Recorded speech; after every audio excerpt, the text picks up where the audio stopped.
Programa de opinión de producción nacional, con elementos de lenguaje, salud, sexo y violencia. Apto para todo público.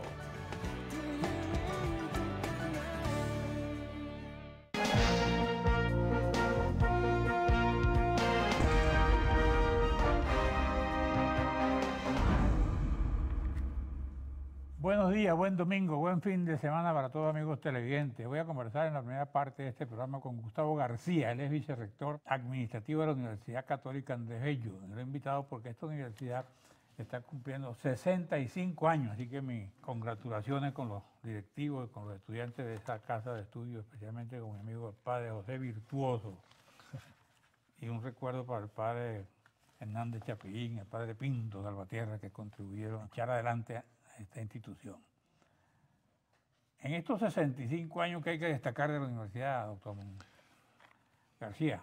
Bueno, son desde luego muchas cosas, desde el año 54, 65 años de historia, da mucho para hablar. Nosotros estamos en vía de graduar unos 70.000 profesionales ya, de contar unos 70.000 entre nuestros egresados. Han sido además 65 años, no solamente con aportes desde el punto de vista de la formación, sino además en una institución que como parte de su modelo siempre ha tenido de frente, digamos como una prioridad, todo el tema de la posibilidad de construir una sociedad mucho más justa, democrática. Eso lo ha expresado pues no solamente con la continuidad de sus operaciones, sino también con el desarrollo de investigaciones muy importantes para el país en diferentes momentos, tal como el caso de los estudios de pobreza, actualmente las encuestas de condiciones de vida, y luego con un modelo formativo que siempre ha procurado tener un pie en la realidad venezolana y el otro pie en el tipo de país que queremos construir. Como parte de nuestro modelo, de hecho, los estudiantes atraviesan o se vinculan a diferentes programas de extensión social con las comunidades que nos rodean. O sea que hay mucho que celebrar, ¿no? Y en el balance, ¿qué han hecho? ¿Qué creen ustedes que han realizado en estos años?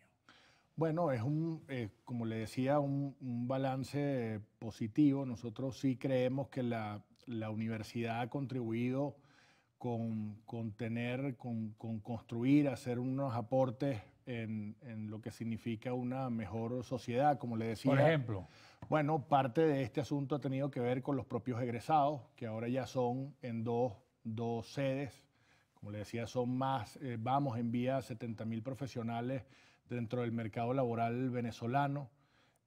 Hacía referencia a esta agenda, digamos, de investigación, también aportes en la vinculación con las empresas a través de trabajo de extensión. O sea, yo creo que en general la universidad, en conjunto con las otras universidades venezolanas, han tenido un rol muy importante. Aquella universidad y esta.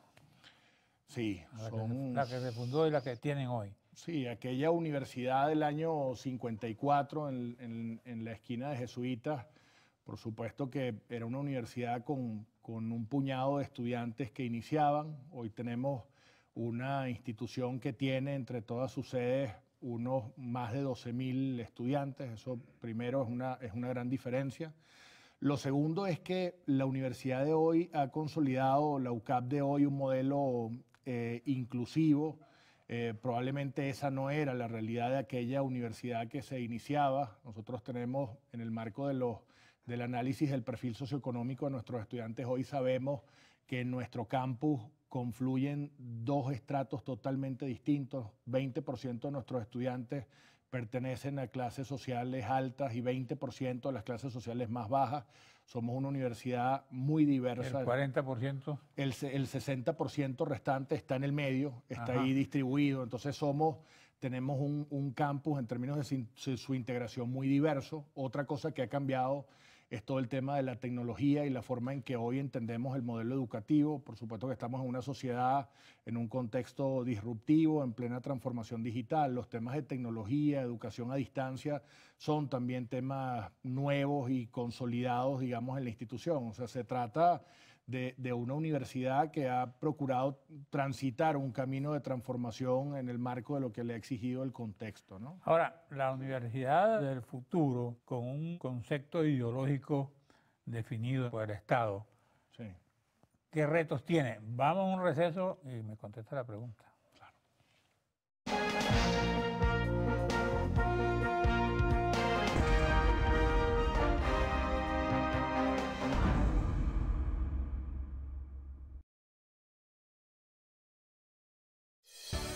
Estás viendo Diálogo con.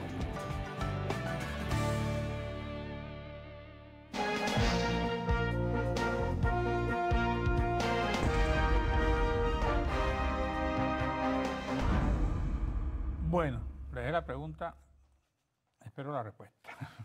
¿Cómo no? Es desde luego un tema complejo, pero al final yo creo que los retos es en general el de las instituciones educativas en la Venezuela actual, también del resto de las organizaciones.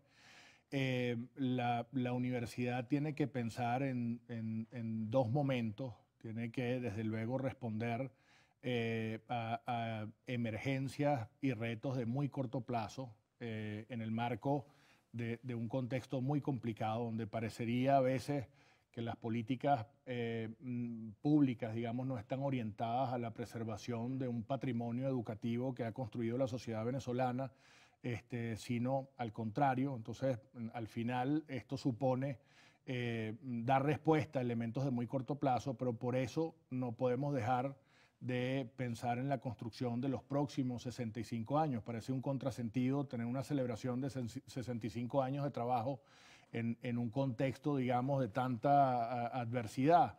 Pero lo cierto es que esto no puede ser algo que evite nuestra estrategia, nuestro pensar la universidad para los próximos años. O sea, no hay que perder una mirada de largo plazo. Yo he insistido en que aquí hay dos cosas que te pueden afectar por igual. En primer lugar, el tema de la miopía, de perder tu capacidad para mirar más adelante, o en otros casos, la presbicia y no estructurar acciones que también te permitan responder a la emergencia. De modo que, en respuesta directa a su pregunta, las universidades de hoy tienen el reto especial de responder a una emergencia de corto plazo en la medida que siguen soñando en la universidad del futuro y en la posibilidad, en la apuesta de contribuir con una mejor sociedad. Ahora, en el proyecto político que ahorita está en el mando en Venezuela, la universidad ha sido respetada en su autonomía.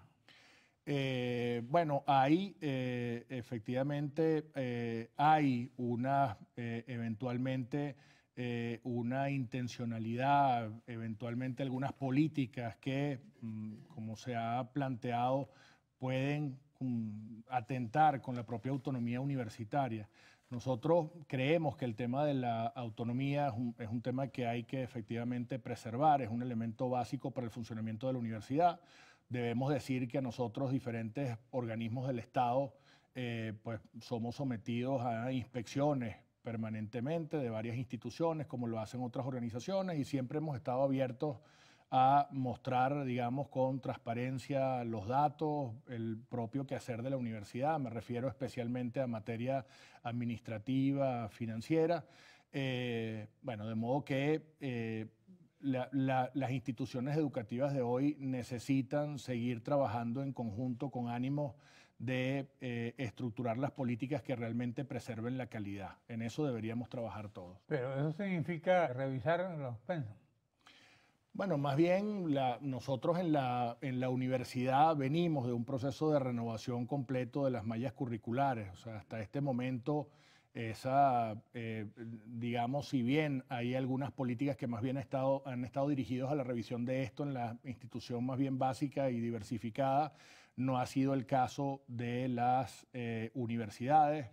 No hemos tenido, digamos, una apertura a lo que significa la aprobación de nuevos programas en el caso de posgrado, y eso es muy importante para actualizarse, digamos, a las demandas del contexto actual, pero desde luego que las propias instituciones educativas, en el marco de políticas coherentes que apuesten a la calidad y a las necesidades del mercado, deberían preservar la autonomía para el diseño, digamos, de esos programas. Pero en este momento, ¿qué programas tienen que pueda interesar a nuevos?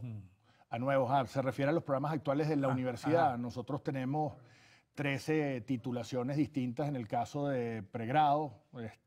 Allí hay varias escuelas de ingeniería, probablemente la de más reciente data es ingeniería en telecomunicaciones, pero junto con esto está la escuela de ingeniería civil, industrial, informática, probablemente esas de las más recientes, y luego está la escuela de administración, una escuela de educación que nosotros seguimos apostando a la necesidad de graduar educadores en el país. Lo hacemos incluso en el marco de algunos programas de becas especiales que tenemos en este momento, pero también hay filosofía, hay teología, hay letras, ahí hay una diversidad, digamos, de programas que hoy tenemos, lo mismo que varias opciones de programas de posgrado. ¿Cómo se accede a una beca en la universidad? Bueno, hay un programa de becas, tenemos en este momento casi el 20% de los estudiantes becados. Cuando los estudiantes entran en la universidad, siempre tienen la opción de pasar por una dirección de cooperación económica y plantearnos los elementos de su perfil socioeconómico y con eso obtener una ayuda. Como le decía, de 12.000 estudiantes en total, casi el 20%, estamos hablando de unos 2.000 y tantos estudiantes, gozan de alguna beca en alguna proporción en nuestra institución. Y una vez que se gradúan los becarios, ¿tienen un compromiso adquirido con la Universidad Católica? Bueno, no, realmente los programas de becas no implican, no son programas de créditos educativos que impliquen luego el pago. Las políticas no están orientadas en ese sentido, pero sí hemos disfrutado, digamos, de una buena cantidad de egresados que continúan comprometidos con la institución y que hacen luego aportes de manera voluntaria. En buena medida, de hecho, el programa de becas actual se sostiene con esos aportes voluntarios de egresados. Dentro de esos programas, ¿ustedes cuentan con el personal docente capacitado suficiente para emprender esos retos? Vamos a un receso, le dejo la pregunta.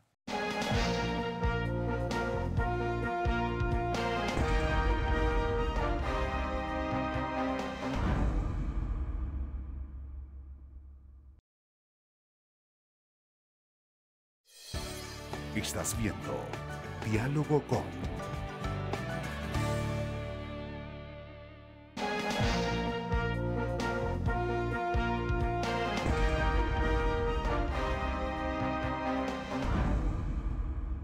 Bueno, en resumen le preguntaba si las migraciones han afectado a la universidad.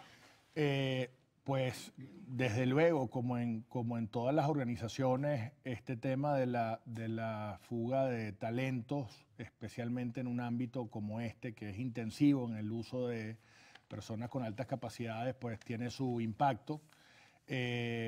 Nosotros, sin embargo, hemos experimentado niveles de rotación que en términos generales están muy por debajo del de otras organizaciones. Tenemos algunos programas que están orientados, que procuran retener a los docentes. Yo lo que creo es que sí conservamos docentes de altísima calidad y eso lo demuestra, entre otras cosas, por ejemplo, nuestra ubicación actual en varios rankings internacionales. Hay uno que nosotros usamos como referencia, que es el Quarterly Simon, se llama. La universidad está ubicada en la posición 65 entre las universidades de América Latina. Hemos sido la única institución venezolana en escalar varias posiciones los últimos 2 años y eso con respecto incluso a otras universidades en Latinoamérica que tienen, digamos, contextos mucho más favorables. Tú dices que tienen 12.000 estudiantes, ¿no? Sí. Y de los cuales 20% son becarios. Sí. Ok. Después que la gente se gradúa, se va al exterior, se queda aquí, ¿qué pasa? Bueno, nosotros mantenemos en la universidad un observatorio de empleabilidad, ¿ok? Y en el marco de los estudios de ese observatorio le podría dar un par de datos interesantes. Lo primero es que hay una altísima proporción que tiene hoy la intención de irse del país. Es una proporción que puede ascender incluso a más del 70% de los estudiantes. Por supuesto que entre la intención y efectivamente el irse del país, los datos son distintos.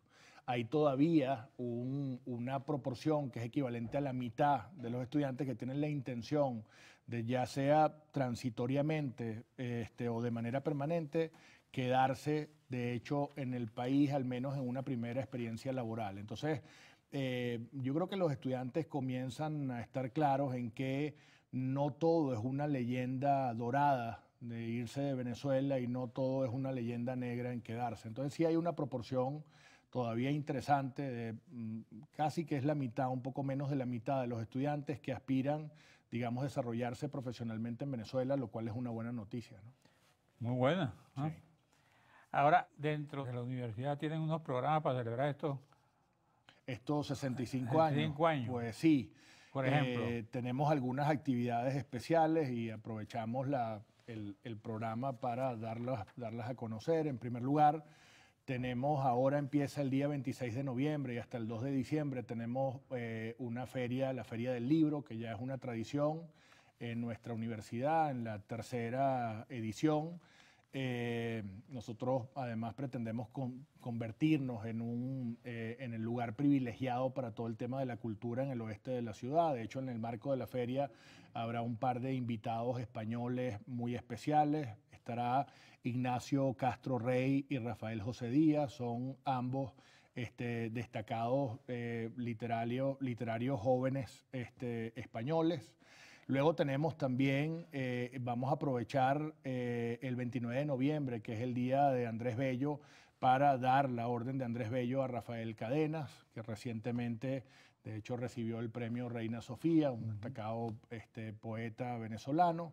Hemos logrado un financiamiento especial para un portafolio de 50 proyectos de investigación en el marco de un paraguas, digamos, que hemos llamado Reto País. Es una iniciativa de la institución que aspira a construir una narrativa compartida de la Venezuela que la gente quiere, abordando una investigación cualitativa en diferentes sectores. En el marco de la feria, el propio día 30 de noviembre va a haber una actividad especial en ese sentido. De modo que recientemente firmamos una cátedra empresarial. La universidad está profundizando en sus vínculos con el sector productivo, abriendo las puertas de la universidad con fórmulas, digamos, novedosas desde el punto de vista académico.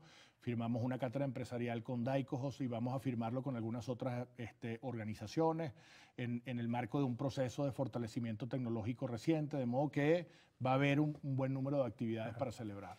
¿Ustedes se autofinancian o tienen que acudir al subsidio privado o público?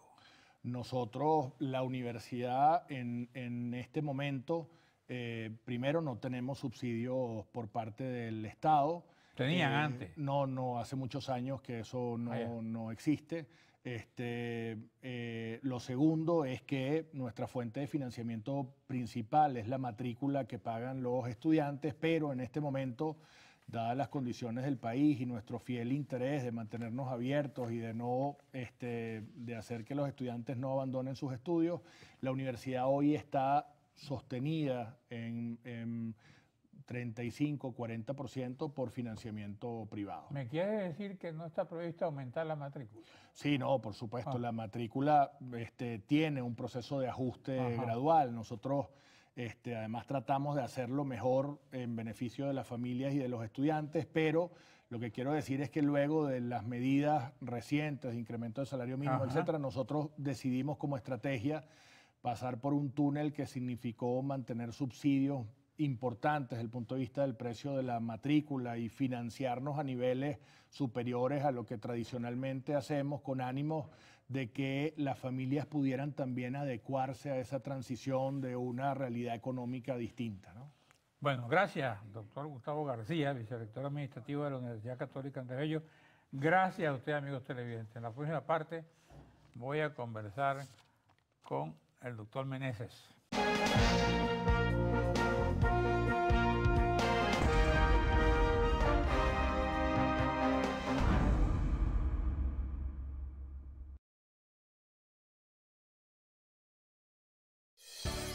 Estás viendo Diálogo con.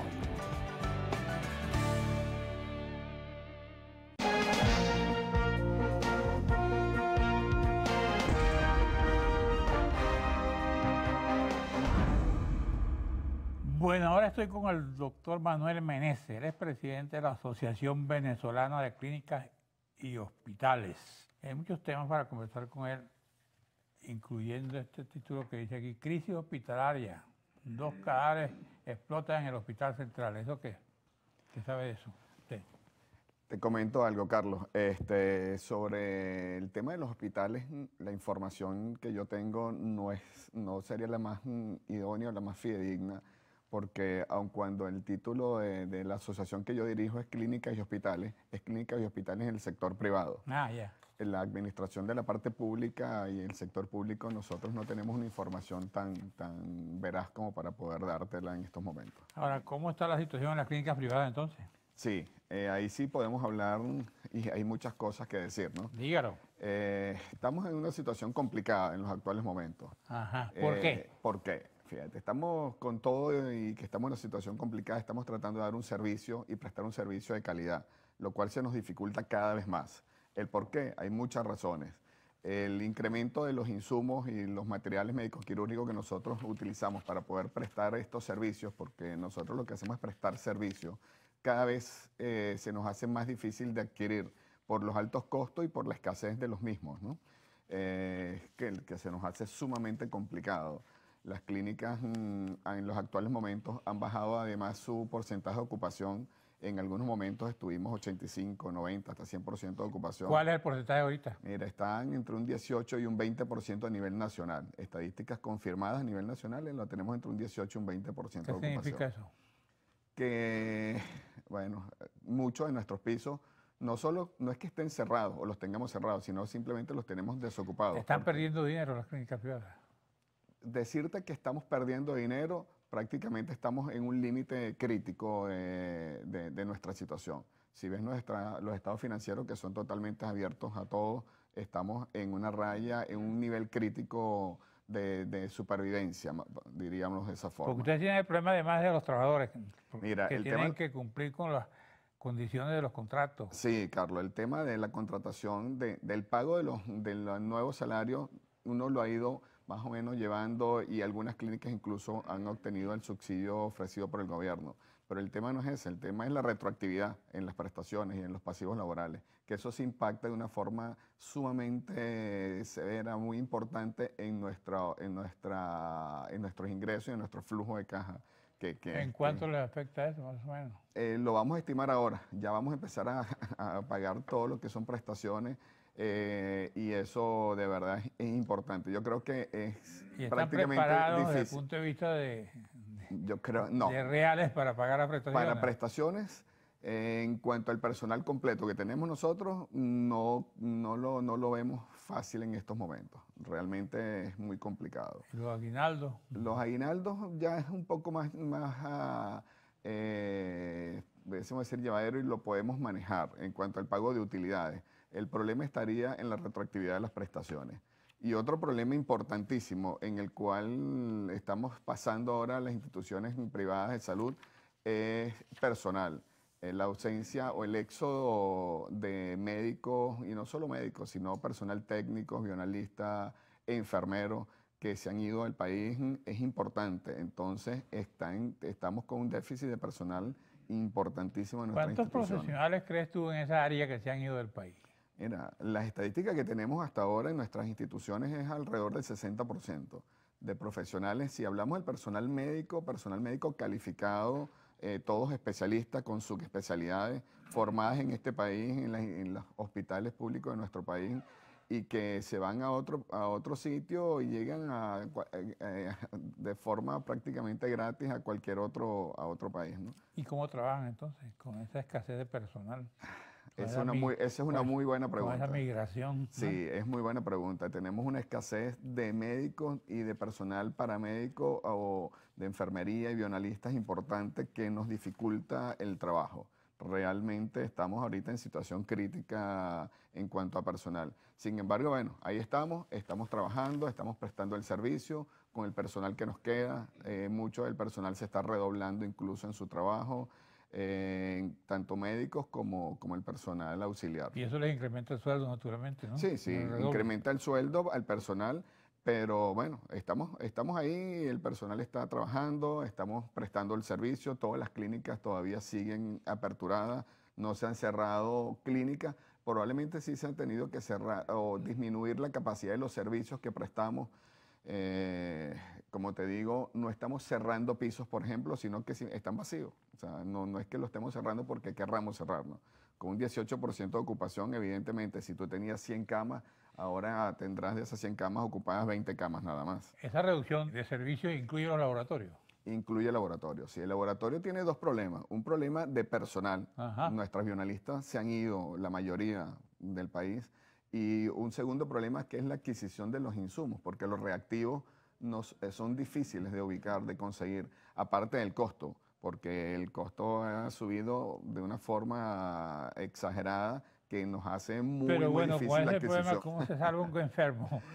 ¿Cómo se protege un enfermo de esa sí, crisis? Pareciera que estamos en un panorama complicado, pero estamos ahí, Carlos, con los escasos, con los recursos que tenemos, estamos trabajando y las clínicas siguen funcionando. Espero. Vamos a un receso, regresamos con el doctor Meneses.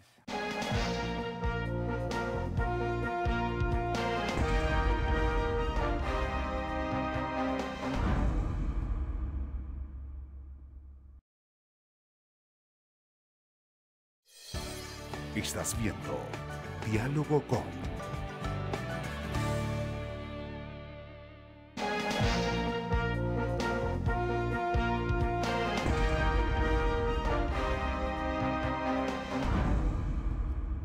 Bueno, qué drama, ¿no? Me dicen que hay clínicas y hay institutos privados que tienen hasta 3 pisos cerrados, que no tienen ni siquiera personal suficiente para iniciar el trabajo. Bueno, es una, Sí, fíjate, una crisis profunda. podemos definirlo de esta forma. Sí, estamos en una situación complicada que estamos tratando de solventar, que estamos llevando.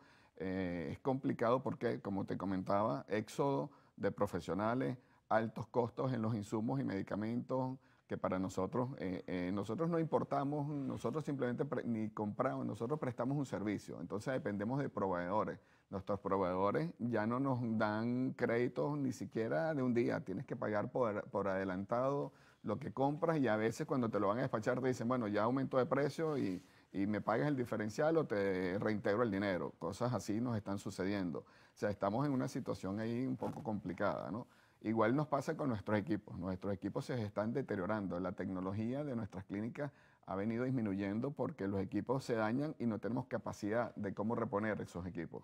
Tú ves la cantidad de equipos de radiología, de rayos X, de tomógrafos, resonadores, que se nos han ido dañando. Simplemente el tubo de un tomógrafo que te cuesta entre 80 y 140 mil en divisas, es difícil para nosotros adquirirlo. Con ese cuadro es un riesgo entrar a la clínica, mejor quedarse en casa, ¿no? ¿Ah? Bueno, no estamos tan en ese nivel todavía, porque con lo poco que tenemos estamos prestando el servicio, estamos trabajando y estamos aperturados porque estamos prestando un servicio dentro de lo posible con la mejor calidad, porque con los médicos que todavía tenemos estamos prestando el servicio y con el personal que todavía tenemos. Y en los médicos privados también se ha dado ese problema, que me dicen que los costos se han disparado. Sí, los costos han incrementado. Las pólizas de seguro no cubren. Eso es el otro punto que íbamos a hablar, que es importante. Ajá. Sí, las tarifas y los presupuestos de las intervenciones quirúrgicas se han incrementado. Ajá. Se han incrementado porque simplemente a nosotros nos incrementan todos los días. Y cuando te digo todos los días es literal. Todos los días nos incrementan nuestros insumos y nuestros materiales médicos quirúrgicos. Eso redunda en un incremento en el presupuesto de la intervención. Y como contrapartida, el usuario, los seguros, ya la cobertura es muy escasa, muy poca, no les cubre. Entonces, el diferencial lo tiene que asumir el paciente y en muchas oportunidades no tiene cómo asumirlo. Entonces, esa ecuación es otra de las cosas que haga que la ocupación en las clínicas esté tan baja como está en la actualidad. Los seguros nacionales no te cubren como mucho el 15 al 20% del costo de una intervención quirúrgica en la actualidad. Bueno, me imagino que también al paciente se le traslada ese costo, ¿no?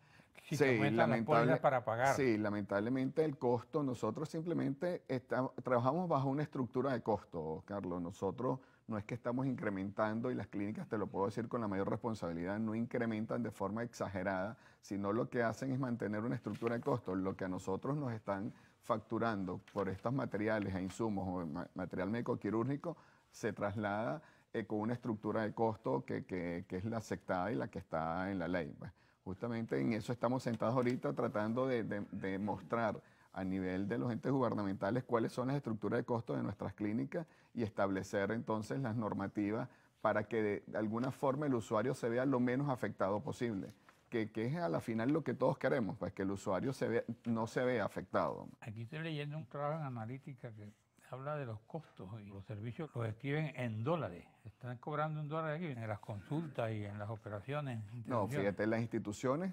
las clínicas no están cobrando en dólares, las clínicas tienen que cobrar en bolívares. La moneda de circulación en el país hasta la actualidad es en bolívares, aun cuando han salido algunas normativas y algunas leyes, se han despenalizado un poco lo que serían las transacciones en algún tipo de divisa. Las clínicas siguen facturando y cobrando como debe ser en bolívares. Ya se han planteado algunas alternativas, como cobrar en divisas a los extranjeros no residentes en Venezuela, pero eso todavía es un proyecto. Nosotros en las instituciones privadas se sigue cobrando en bolívares, que es la moneda de circulación en el país. Bueno, ¿qué otra cosa tienes que decirnos?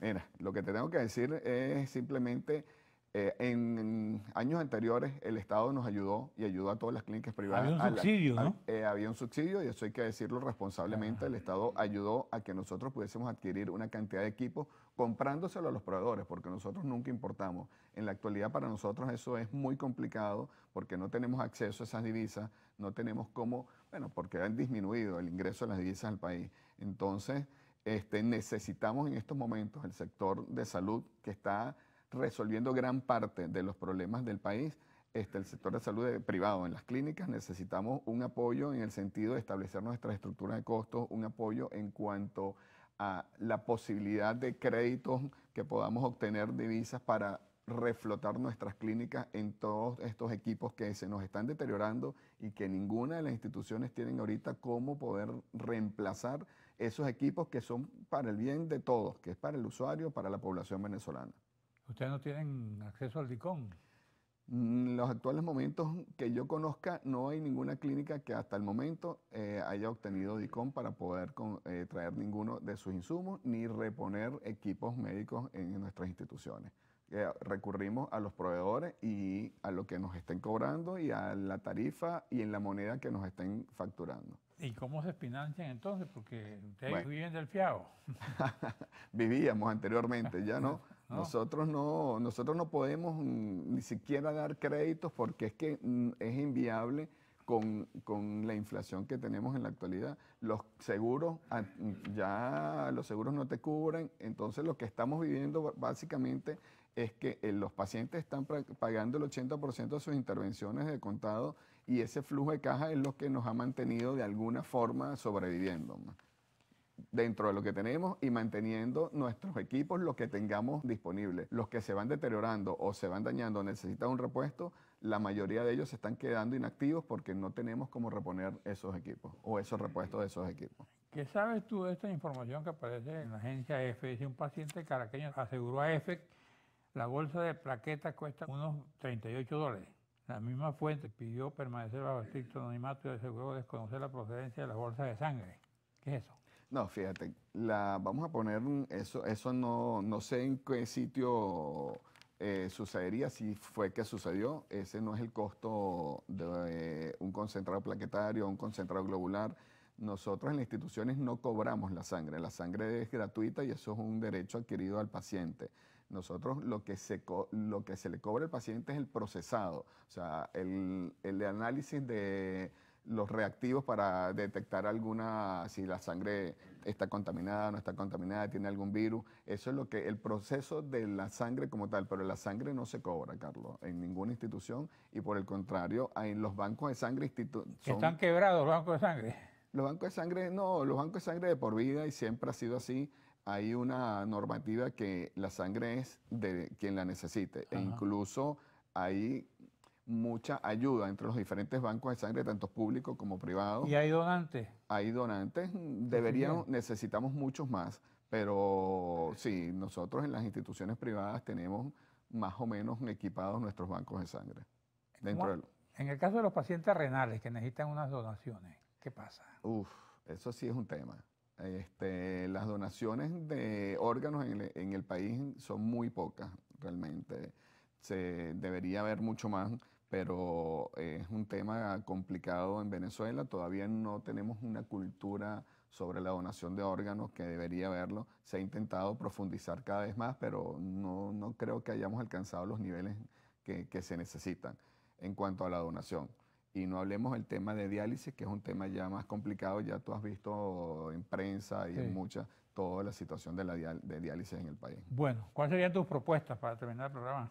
Mira, la propuesta es que tenemos que sentarnos en una mesa de trabajo, unas mesas estratégicas, tanto sector público como sector privado, para buscar un acuerdo y unos equilibrios que benefician a los usuarios y al paciente, que es por el cual nos debemos. Entre esos, pedir al Estado una ayuda en lo que tú comentabas, tienes acceso a la divisa, a poder tener acceso a esas divisas para poder reflotar nuestras clínicas y de alguna forma prestar un mejor servicio del que ya estamos prestando. Bueno, gracias, doctor Manuel Meneses, presidente de la Asociación de Clínicas y Hospitales. Gracias a ustedes, amigos televidentes. Nos veremos aquí el próximo domingo a esta misma hora.